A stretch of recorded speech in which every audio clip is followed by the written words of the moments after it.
Hello प्यारे बच्चों, कोमल कहानी में आज की कहानी है टोपी वाला और बंदर।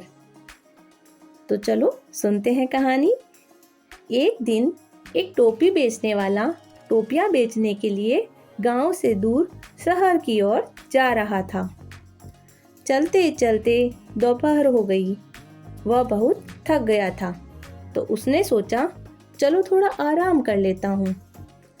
तब उसने एक बड़े घने पेड़ के नीचे अपनी टोपियों की टोकरी रखी और खाना खाने का डिब्बा निकालकर खाने के लिए बैठ गया। खाना खाने के बाद उसने सोचा थोड़ा सुस्ताने का मन कर रहा है, चलो मैं लेट जाता हूँ, और वह लेट गया।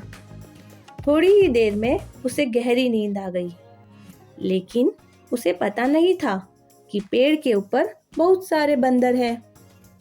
बंदरों ने उसकी टोकरी में रंग बिरंगी टोपियां देखी।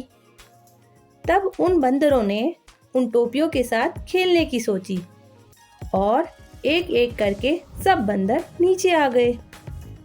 हर एक बंदर ने एक एक टोपी उठाई और फिर से पेड़ पर चढ़कर बैठ गए और मस्ती करने लगे। बंदरों के शोर शराबे से टोपी वाले की नींद खुली। उसकी नजर टोपियों की टोकरी पे गई जो खाली थी। वह बहुत डर गया। उसे समझ ही नहीं आ रहा था कि टोपियां गई किधर, और वह जोर जोर से बोलने लगा, हे भगवान, अब मैं क्या करूँगा? आप ही बताओ, मैं क्या करूँगा? मेरी सारी टोपियां किसने चुराई? आखिर मेरी टोपियां गई तो गई कहाँ? तभी अचानक उसकी नजर ऊपर पेड़ की तरफ गई, तो वह यह देखकर चौंक गया कि उसकी सारी टोपियां बंदरों ने लगा रखी है। तब वह गुस्से में जोर जोर से चिल्लाने लगा ताकि बंदर डर कर टोपियां नीचे फेंक दे। लेकिन ऐसा कुछ हुआ ही नहीं, बल्कि बंदर उसकी नकल निकालकर उसे चिढ़ाने लगे। यह देखकर उसे याद आया कि अरे, बंदर तो नकल निकालते हैं और वह नकलची होते हैं।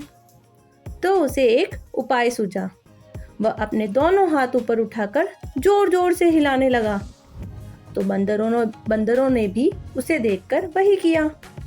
उसके बाद वह जोर जोर से कूदने लगा, तो बंदर भी उसके जैसे ही कूदने लगे। फिर उसने कुछ सोचा और अपनी टोपी उतारकर जोर से जमीन पर फेंक दी। फिर क्या था, बंदरों ने भी अपनी अपनी टोपियां उतारी और जमीन पर फेंक दी। टोपी वाले ने यह सब देखा और फटाफट सारी टोपियां उठाई, अपनी टोकरी में भरी और जल्दी से उसे उठा शहर की तरफ निकल पड़ा। खुशी खुशी उसने अपनी सारी टोपियां शहर जाके अच्छे दामों में बेच दी। तो बच्चों, इस कहानी से हमको यह शिक्षा मिलती है कि संकट के समय अगर आराम से सोचो तो उपाय मिल ही जाता है। तो प्यारे बच्चों, कैसी लगी आपको ये कहानी? मुझे ज़रूर बताना।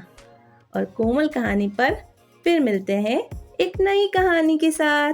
Bye bye.